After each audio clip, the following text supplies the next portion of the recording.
Can you, as a career professional, make the leap to entrepreneurship? The answer may surprise you. Chances are you're already executing like an entrepreneur. Today's guest is going to walk us through her journey of starting her career as a lawyer in New York City to today being recognized as one of the most influential women in tech. 3, 2, 1. Today on Founder's Journey, we've got an amazing woman, an entrepreneur, a author, and all around great human being, Kelly Hoey. She's the author of Build Your Dream Network, Forging Powerful Relationships in a Hyper-Connected World. She's been lauded by Forbes as one of 5 women changing the world of VC and entrepreneurship. Hold on, there's a lot more accolades coming here. Fast Company, one of 25 smartest women on Twitter.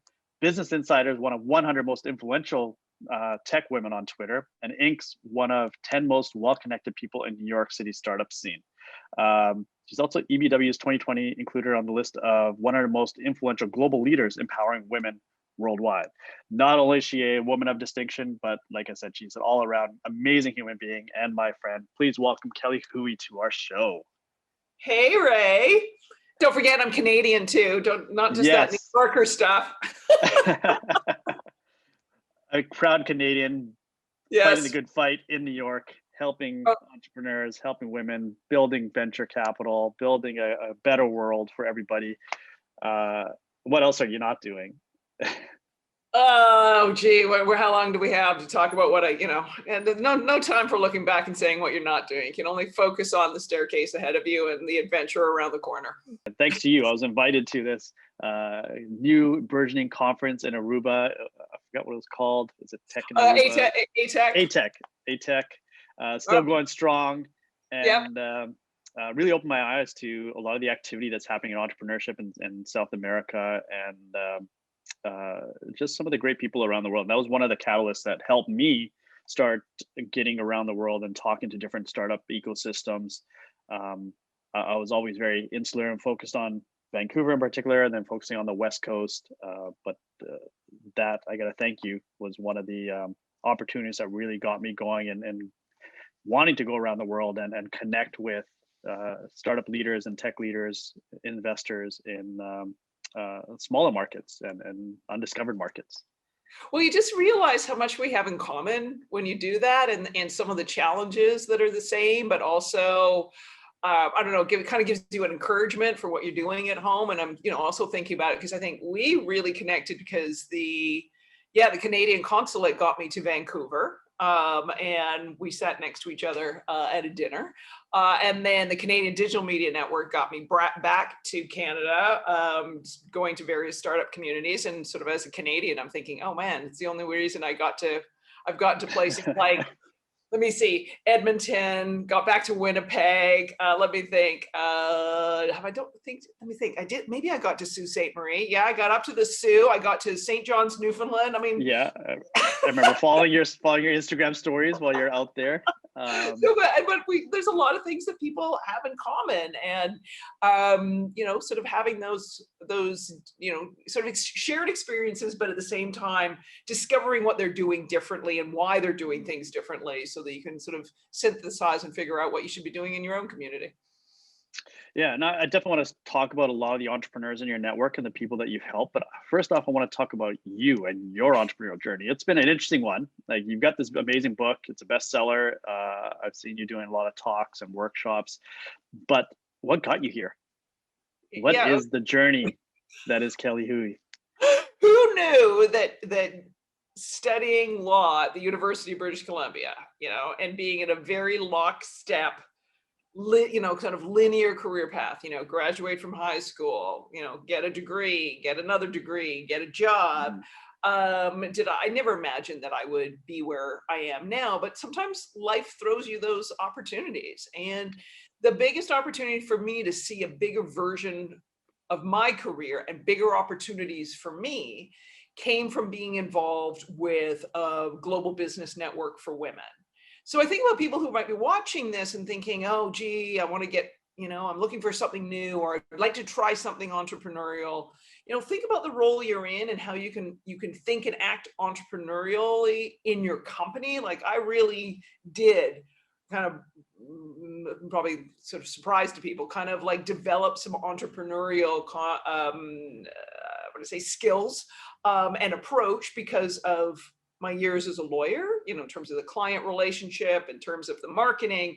And then when I was working in management for a global law firm, I was often given really big, tough projects with no resources, no staff. Like, here's the idea, make it happen. Okay, how am I going to do this, right? And as an entrepreneur, you need to be resourceful. You have big ideas, but you don't have everything to make it happen. How do you make it happen? But or the vice of that is, as a business leader, you have been forced to be entrepreneurial.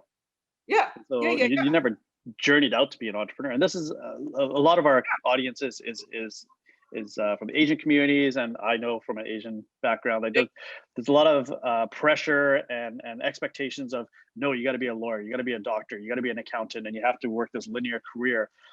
But as we both know, a lot of the best professional entrepreneurs that we know, entrepreneurs that we know, have started off as a professional journey and realize that they don't want to sit in this box anymore, and they want to venture out.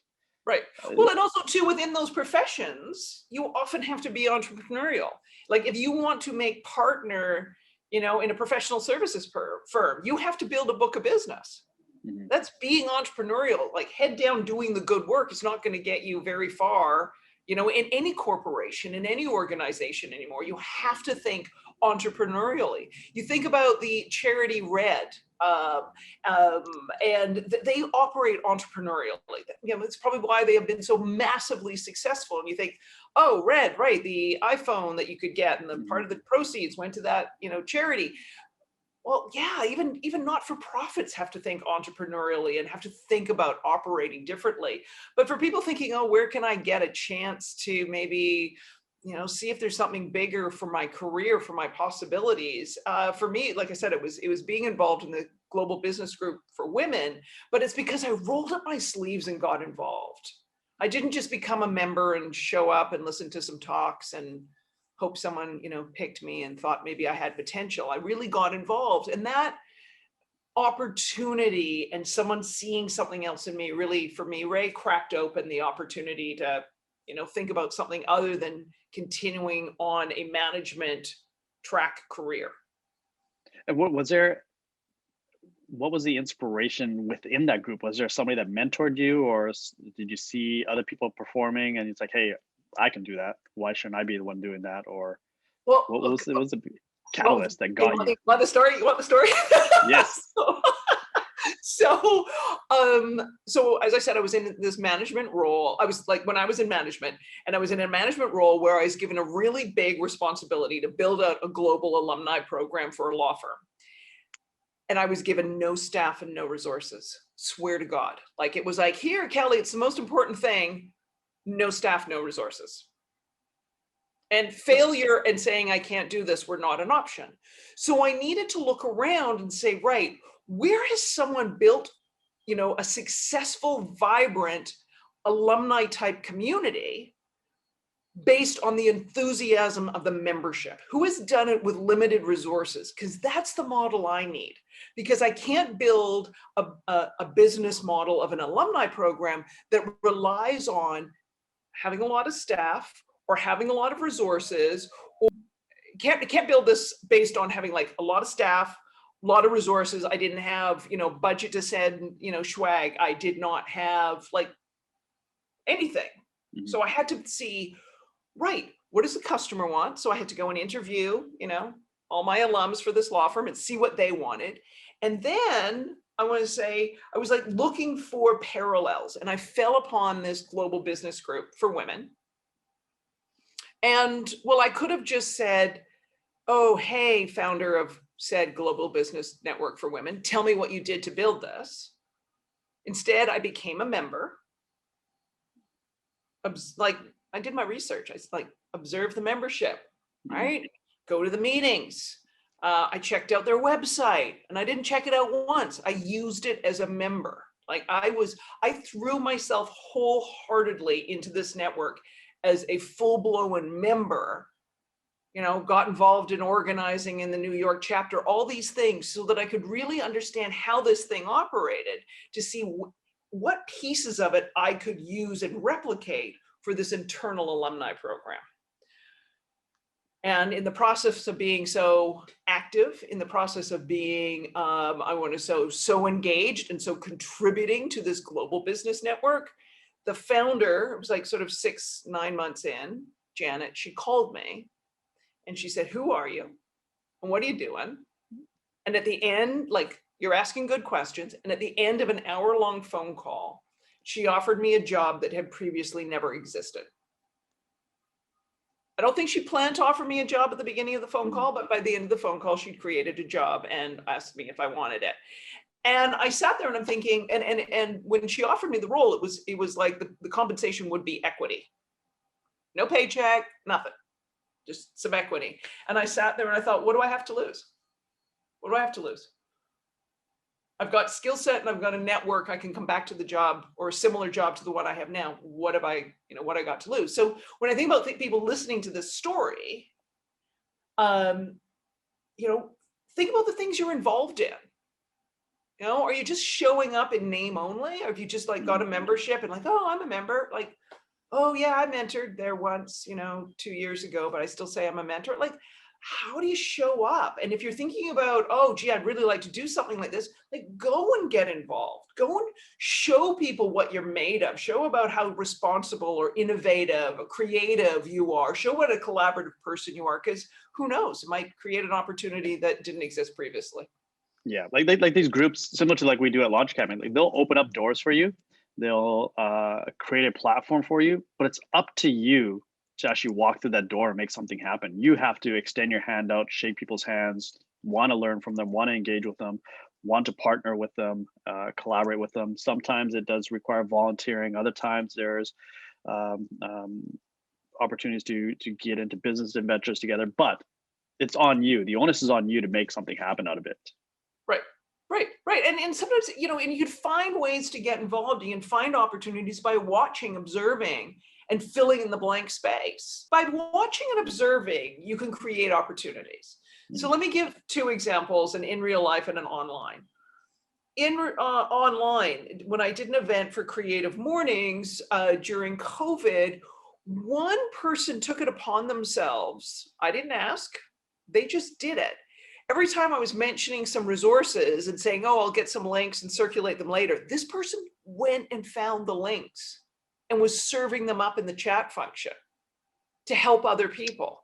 All in real time.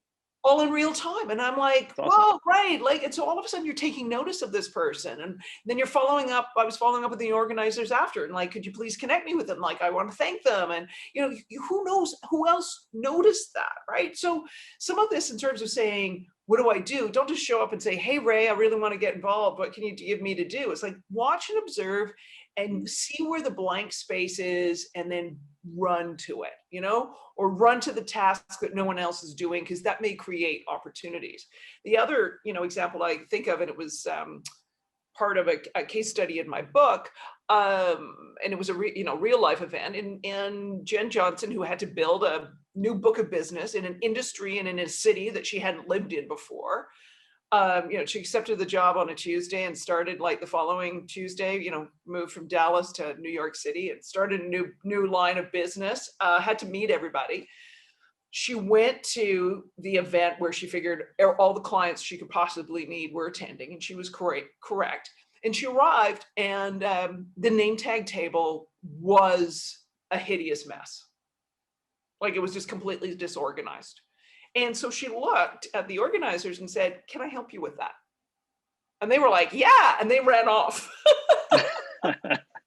leaving her with the name tag table. And she organized these name tags in a way that she had to hand everybody who came in their name tag and introduce herself. And she left that meeting with 80 business leads. Yeah, what a hack, right? You basically just hacked a way to network with everybody before they even have a chance to network with anybody else. And your first impression.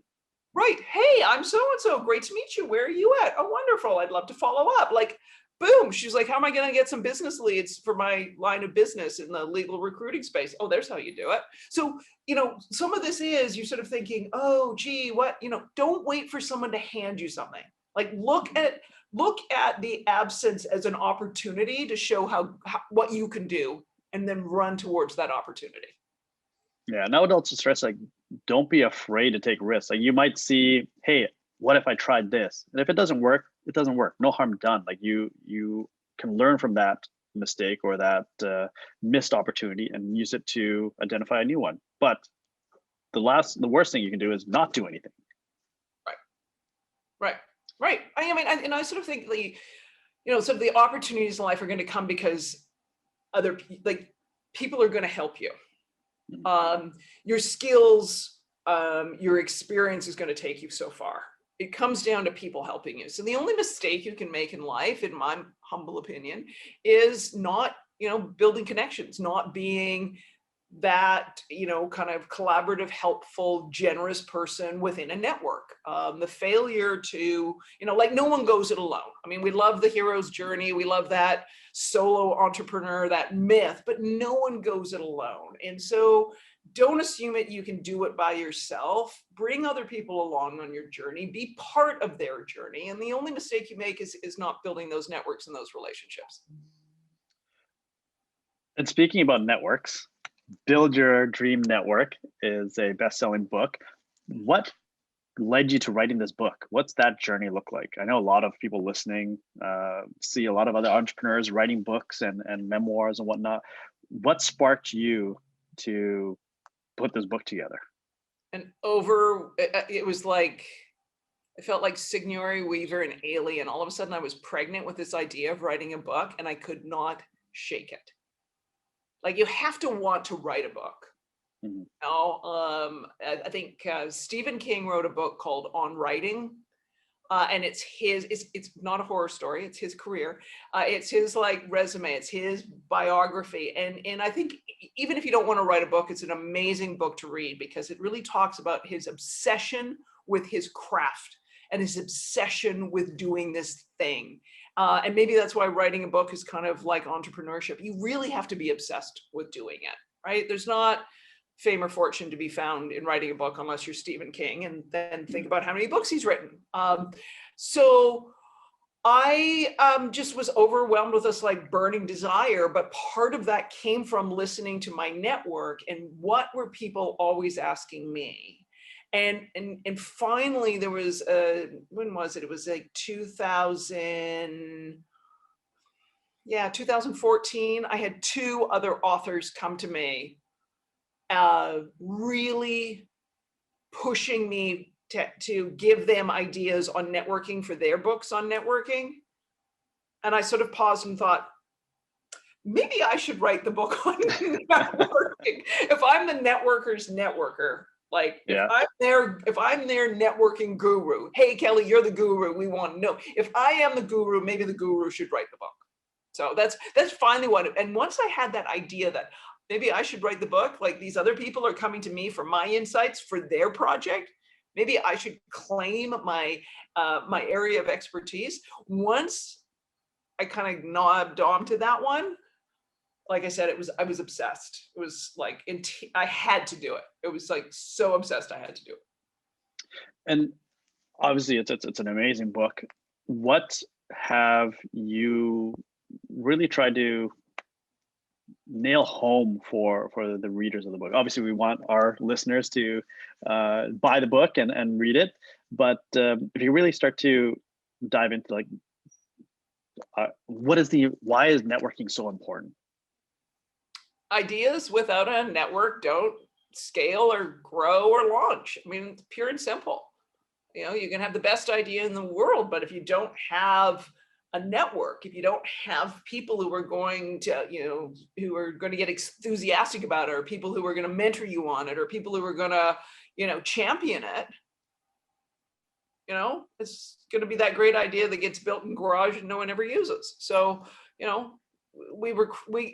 ideas get spread. I want to say, team members are recruited, VCs are introduced to. Everything happens because of networks. And so the sooner that you realize that this is how things are done, not just in some beautifully crafted elevator pitch or a pitch deck, but in the relationships, and that relationships open doors. Like the sooner you realize that, the sooner you can start looking after and nurturing the network that you have. And what are some of the biggest missteps you see entrepreneurs taking?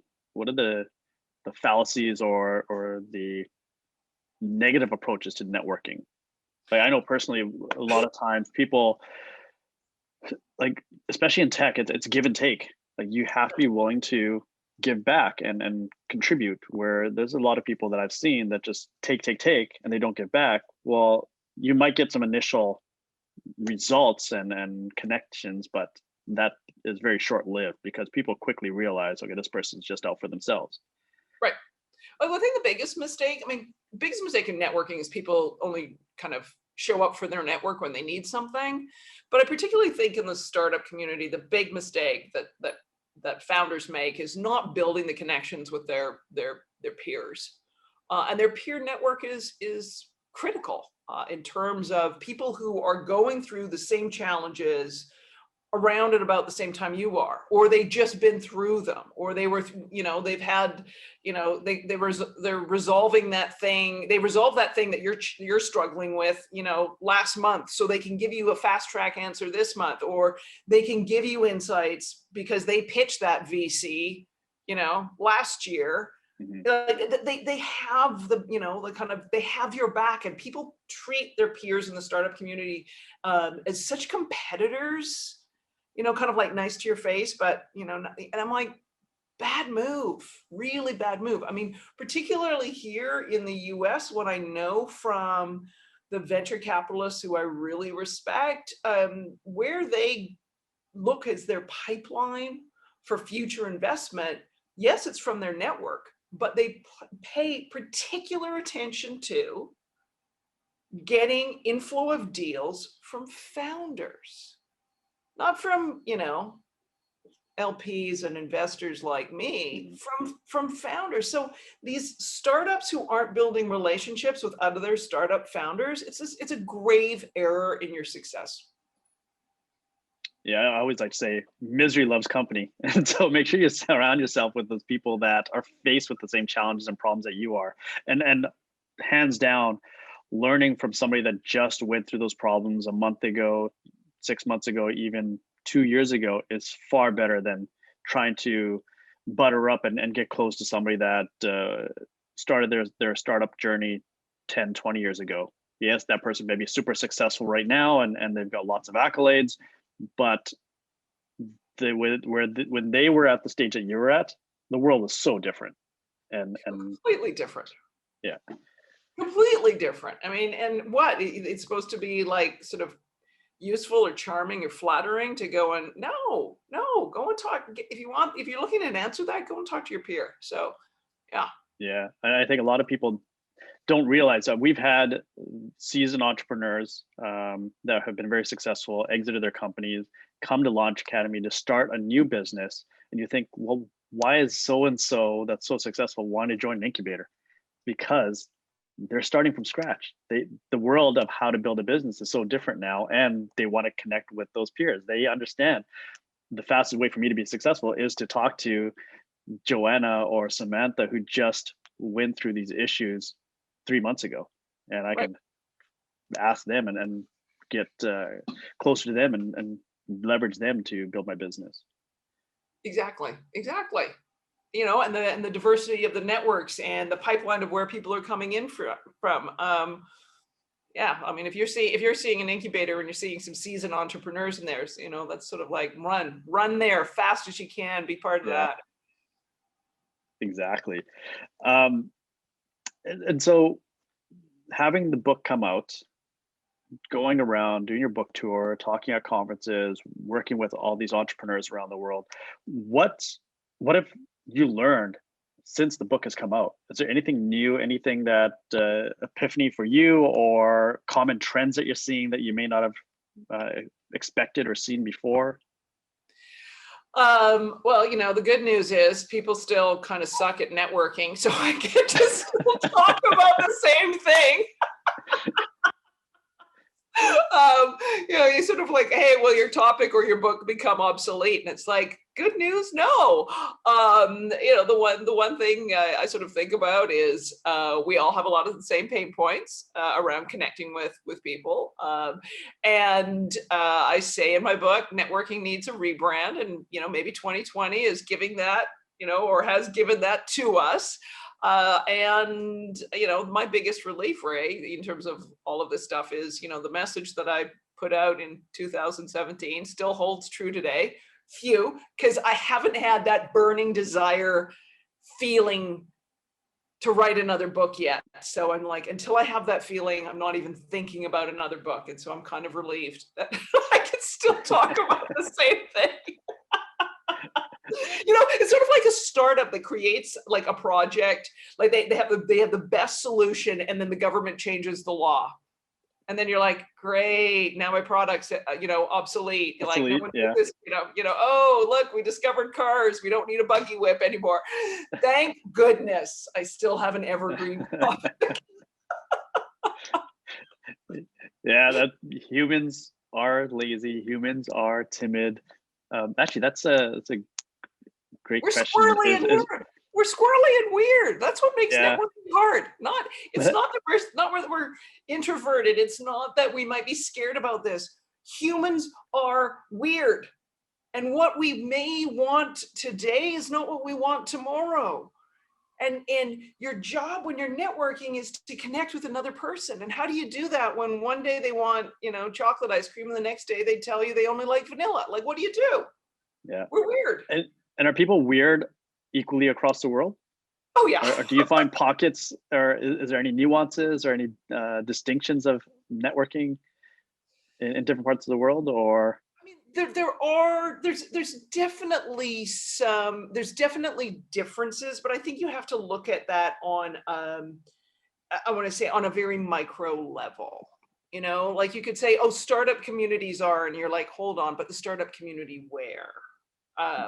Or you could say, oh, Americans are like this, and I'm like, yeah, but there's a heck of a lot of difference between how we talk to people in New York, or how you would address someone in New York to get some advice from them, versus the West Coast, versus the Midwest, versus the South, right? So it's very, I'm going to say, hyper contextual, as opposed to sort of blanket generalizations. But that's the kind of thing, fortunately in this day and age, because of the internet, is you can become part of communities before you're there physically. So you can watch and see what's going on. What's the conversations they're having? What are the ways people are talking to each other? How are they being addressed? Like when I do presentations in this country, and depending on, back when we could do them in person, well, and online as well, is which parts of the country can I drop the F-bomb and which ones I can't, Where can I get away with my jeans ripped and my open-toed shoes, and where can't I do that? Yeah, I also find that no matter where you're in the world, there definitely are cultural differences and there's different nuances, but just being genuine, being a good listener, and being open to feedback, criticism, suggestions, or whatnot goes a long way. Right. Especially if you don't know the language, or if you're not really as familiar with the culture. A smile is that universal greeting. That You're right. The one thing that connects humans around the world. Like, we all like to laugh. We all want to see great prosperity for the people around us, the people that are close to us, and so being genuine and being transparent is key. Right. Being considerate, being kind. Exactly. Like, yeah, you can sit there and have, debate and conversation on whether or not you need a business card anymore, or, things, those, back in the day when you used to shake hands, or, like there's all that. But now it's a fist bump, or I use the Vulcan. Yeah, I like that. Yeah, that's what I. Yeah. We're going with that from now on. But otherwise, it's sort of like, right, if you're considerate, if you're kind, if you're like, okay, this is the way I communicate, but how do people communicate here? Like, understanding the context of the networking room you're walking into, whether that is a different country, a different social platform, a different meetup, and just being self-aware of how other people are engaging so that you have the possibility of connecting and being heard by them. Yeah, just highly encourage everybody to go out and buy this book, read this book. If you've read it, share it with somebody else, pass it along to somebody. The more people that are able to digest the knowledge that Kelly's put into this book, the better the world is going to be. Kelly, I want to kind of wrap this up with 2 questions. There are standard questions. The first one is, tell us about an app or a tool that has been valuable for you on your entrepreneurial journey and that helped shape who you are today. Email. I mean, it's just like funny. You still dig around and I mean, people hate email, but that's probably the app I use more than, well, maybe not. Maybe I use Twitter more. No, email more than Twitter, I think. But you can just see such a history and conversations with people, sort of buried away there in email, and how and where you've kind of grown and transformed, but also who's been on that journey with you based on all of the conversations that get buried away in that app. Yeah, I know with a lot of younger generations, they're looking at instant messaging and whatnot, but when it comes back down to business, email is probably the most dominant medium. And like I know from our Traction conference, like we've done social campaigns, online campaigns, trying to sell tickets, trying to bring in speakers or whatnot. Hands down, the most effective tool for us has always been email for the last 7 years. And we do probably 80% of our sales and negotiations and dialogues all through email. And I don't see that going away anytime soon. Yeah. And then if you were to start a new business today, or if you were mentoring a new entrepreneur, what's a piece of advice that you'd give them about starting a business in today's world? You know what? I'm going to give the advice that I got from a mentor who, when they asked me what I was up to, and it was after, I think maybe my book had just come out. And people knew me for doing so many things, different things at the same time. And I looked at this mentor and I said, I'm just focused on my book. There is no plan B. And this mentor looked at me and said, good. You shouldn't have a plan B, because if you've got a plan B, you're not putting 100% behind plan A. So I would say to any entrepreneur, you got to go all in. You got to go all in, and you got to go all in believing completely and wholeheartedly in your idea, and that you are going to pursue it like it's like the only thing. You're not going to pursue it if somebody else if this happens, I will pursue it. You've got to believe it, and you got to go in 100%. I think that's the title of your second book. I'm all in. All in with Kelly Hoey. Or no plan B. No plan B. Kelly, this has been an awesome conversation. I really enjoy our talks. I want to give you the reins here and give you a chance to shoot your call to action. What is it that our audience, our viewers, our listeners can do for you? Hey, buy and read, build your dream network. There it is. Simple. You've been hammering them over the head to read and buy my book. So I'm going to say the same thing. Read and buy my book. No? Yeah, we're going to have links in our bio. We're going to have screenshots and whatnot, and we're definitely highly encouraging people to get that book. Follow Kelly on Twitter, on Instagram, and all the other social channels. You're definitely not gonna regret it. There's so much wisdom coming out of this woman, and again, all around great human being. Love that smile. Proud Canadian in New York, fighting the good fight. Kelly, thanks for joining us today. It's been an awesome conversation. Thanks, Ray.